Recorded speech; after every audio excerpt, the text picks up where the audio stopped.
उनके क्षेत्र में इसका भी सूचना देना है। चूंकि उनको रोकने की या हथकड़ी लगाने की या पुलिस की शक्ति नहीं दी गई है, वो उनका काम है कि उनका सूचना एकत्रित करेंगे और पुलिस प्रशासन को त्वरित सूचना से अवगत कराएंगे कि फलना। इसके पीछे दो राय है, एक तो किसी को जानकारी नहीं है तो वो पहन रहा है, एक कि थाना अध्यक्ष द्वारा अगर दबाव बनाया गया है तो वो वर्दी पहन रहा है। मेन मुद्दा है कि मनमानी तरीके से पुलिसकर्मियों द्वारा कोषांग का बहाना बना करके चौकीदार को अपने बीट से हटा करके मोतिहारी में मनमानी ड्यूटी कराया जाता है, जिस पर रोक लगा। और कोई आपका भी बात सही है कि कुछ चौकीदार ऐसे हैं जो अपने आप को पुलिसकर्मी घोषित कर करके पहन रहे हैं, जो कि गलत है।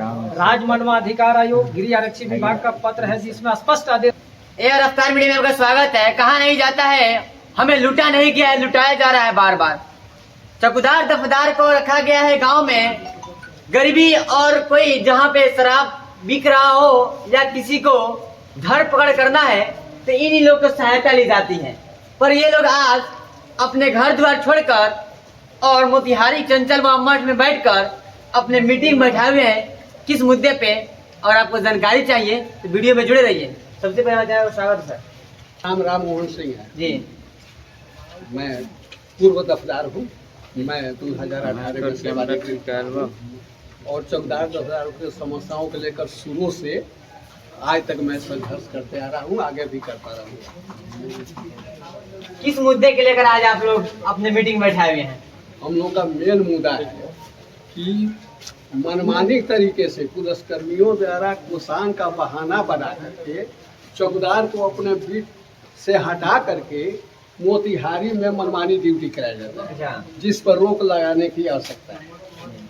दूसरा जो है कि जो प्रमोशन दिया गया है वो नियम विरुद्ध दिया गया है। क्या कि चौकीदारों का प्रमोशन या किसी भी विभाग के कर्मचारियों का प्रमोशन उसको सेवा के आधार पर दिया जाता है, न कि उसके शिक्षा के आधार पर। तो इसलिए पुलिस अधीक्षक महोदय और जिलाधिकारी महोदय से आग्रह है कि वो सेवा के आधार पर ही प्रमोशन देने की कृपा करें। और पुलिसकर्मियों के मनमानी पर गृह विभाग, मानवाधिकार, आपको जिलाधिकारी, पुलिस अधीक्षक, डीजीपी वगैरह सभी के आदेशों का थाना अध्यक्षों द्वारा उल्लंघन करते हुए मनमानी ड्यूटी चौकीदार से कराया जा रहा है, जिस पर रोक लगाने की सख्त आवश्यकता है। अगर इन एसीपी का लाभ अन्य जिलों में सब कब से दिया जा चुका है, लेकिन पूर्वी चंपारण जिला में संघ के द्वारा कितना आवेदन दिया गया जिलाधिकारी महोदय को, लेकिन आज तक एसीपी का भुगतान, एमएससीपी का भुगतान नहीं किया गया, जो अन्याय है। इसलिए जिलाधिकारी महोदय से आग्रह है कि अविलंब चौकीदारों दफ्तारों को एसीपी एमएससीपी का लाभ देने की कृपा किया जाए। अगर ये सब निपटारा 15 दिनों के नहीं किया गया तो सभी बिंदुओं को लेकर उच्च न्यायालय पटना में चौकीदार दफदार संघ एसोसिएशन द्वारा दायर किया जाए, केस दायर किया जाएगा। वो हमारा यही कहना है कि, और आग्रह ही हम अभी भी आग्रह ही कर रहे हैं कि जो भी काम हो नियम के मुताबिक हो, नियम विरुद्ध कोई भी कार्रवाई नहीं होनी चाहिए। तो जो न्याय संगत है, जैसे सरकार का आदेश है, गृह विभाग का आदेश है, मानवाधिकार का आदेश है, हाई कोर्ट का आदेश है, या जिलाधिकारी का आदेश है, या पुलिस अधीक्षक का जो चिट्ठी का आदेश है, थाना अध्यक्षों को उसी के आलोक में ड्यूटी कराना होगा। अन्यथा चौकीदार दफदार बाध्य होकर अपने संघ के माध्यम से उच्च न्यायालय में सभी बिंदुओं को लेकर के अपने बिंदु को उठाएगा और वहीं से न्याय प्राप्त करेगा। अगर 15 दिनों के अंदर अगर एक कोषांग पर रोक नहीं लगाई गई और पुलिसकर्मियों के मनमानी पर रोक लगाई गई और अन्य बिंदुओं का भी कार्रवाई नहीं की गई तो सभी बिंदुओं को लिए करके हाईकोर्ट में मुकदमा दायर किया जाएगा। यही हमारा काम है। सर आपकी इस पे क्या राय है कि सर कुछ लोग का देखा जाता है आप लोग बिना ड्रेस में घूमते हैं, पर आप ही की टीम में ड्रेस पहनकर और हीरो वाला लुक में चलते हैं, जो हम ही पुलिस प्रशासन हैं, हमारे सामने कोई कुछ नहीं है। इसके पीछे दो राय है, एक तो किसी को जानकारी नहीं है तो वो पहन रहा है, एक कि थाना अध्यक्ष द्वारा अगर दबाव बनाया गया है तो वो वर्दी पहन रहे हैं। और कोई कोई आपका भी बात सही है कि कुछ कुछ चौकीदार ऐसे हैं जो अपने आप को पुलिसकर्मी घोषित कर करके पहन रहे हैं, जो कि गलत है। राज्य मानवाधिकार आयोग गृह आरक्षी विभाग का पत्र है जिसमें स्पष्ट आदेश दी गई है कि सीआरपीसी के तहत चौकीदार पुलिस नहीं है, पुलिस से भिन्न है, उनसे पुलिस कार्य नहीं लिया जाए। और उस वर्दी के संबंध में आरटीआई लगाया गया था हमारे चौकीदार साथी के द्वारा, जिसमें 2024 में गृह विभाग ने स्पष्ट कहा है कि चौकीदार को जो पूर्व में वर्दी आवंटित की गई थी वो बंगाल अधिनियम 1870 द्वारा गठित थी, जिसको वर्तमान में 2016 में बिहार विधानसभा से अध्यादेश ला करके निरसित किया जा चुका है। वर्तमान में विभाग कह रही है, प्रशासनिक विभाग के चौकीदार के वर्दी के संबंध में कोई जानकारी उपलब्ध नहीं है। इस परिप्रेक्ष्य में चौकीदार जो है सिविलियन है, पुलिस का एक सूचक है। जो गांव में जो बीट उनको दी जाती है, उस बीट की कोई भी असंदिग्ध गतिविधि होती है, उनको जैसे कोई सूचना मिलता है किसी भी घटना की, वो त्वरित पुलिस प्रशासन को देने का कार्य है। कहीं शराब बिक रही है उनके क्षेत्र में, इसका भी सूचना देना है। चूंकि उनको रोकने की या हथकड़ी लगाने की या पुलिस की शक्ति नहीं दी गई है, वो उनका काम है कि उनका सूचना एकत्रित करेंगे और पुलिस प्रशासन को त्वरित सूचना से अवगत कराएंगे कि फलना जगह फलना व्यक्ति शराब का कारोबार कर रहा है या फलना व्यक्ति ये मेरे गांव में ये बीट में ये घटना हो गई है। ये सूचना सिर्फ पुलिस प्रशासन को देना। पुलिस नहीं है, पुलिस से भिन्न है, ये हमारे पुलिस साथी चौकीदार साथी को भी समझना होगा और पुलिस प्रशासन को भी समझना होगा कि हम जो है पुलिस नहीं है, पुलिस से भिन्न है। पुलिस रहते तो सीआरपीसी में हमको पुलिस की शक्ति प्रदान होती, 13 माह का वेतन हमको सरकार द्वारा दिया जाता, हमको कोई आर्म्स दी जाती, जबकि हमको ऐसा कोई प्रावधानित नहीं है। पुलिस की बहाली जो है मापदंड है, उनका शारीरिक परीक्षा होती है। चौकीदार में जो है कोई शारीरिक परीक्षा नहीं होती है, वो अपंग कोटे से भी लोग बहाल होते हैं। तो अगर चौकीदार पुलिस होता तो उसमें कोई हैंडीकैप कोटा से बहाली पुलिस में नहीं होती है। तो इसलिए पुलिस से भिन्न है, ये हमारे साथी को भी समझना होगा और हमारे वरीय पुलिस पदाधिकारी को भी समझना पड़ेगा। आपके माध्यम से मैं अपने, क्योंकि 300 चौकीदारों को कमान काट कर अपने बीट से हटाकर अन्यत्र थानों में भेजा गया जो नियम है, तो आपके माध्यम से मैं उन सभी चौकीदार दफ्तार को भी सूचित करना चाहता हूं कि वो सभी लोग, कोई अगर कोषांग के नाम पर कमान किसी भी थाना से दिया जाता है तो कमान नहीं लेंगे और कोषांग के नाम पर मोतिहारी नहीं जाएंगे, वो अपने क्षेत्र में ही रहकर काम करेंगे। अगर उनको भय लगता है तो जो पदाधिकारी उस चौकीदार पर रिपोर्ट करेंगे उन पदाधिकारी को नाम से नामित करते हुए बात दायर की जाए, केस किया जाएगा।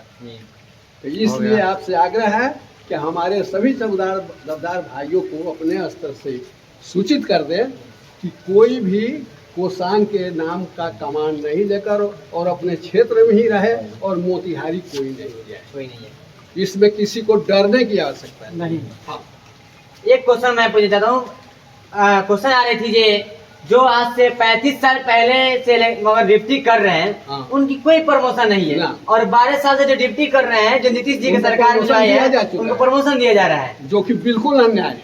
अच्छा, तो हमारा जिला, तो ये संघ के अध्यक्ष के नाते मैं पुलिस अधीक्षक महोदय तथा जिला पदाधिकारी महोदय से आग्रह करता हूँ कि सेवा के आधार पर ही प्रमोशन दिया जाए। ये सुनने में आया है कि इस संबंध में मेरे द्वारा एक आवेदन गृह विभाग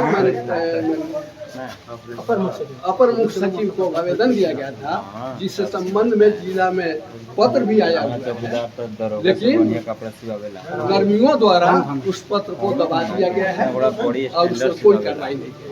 इसलिए जिला पदाधिकारी महोदय से और पुलिस अधीक्षक महोदय से आग्रह है कि सेवा के आधार पर ही प्रमोशन देने की कृपा की। तो आप लोग को बार बार क्यों थाना में बुलाया जाता है?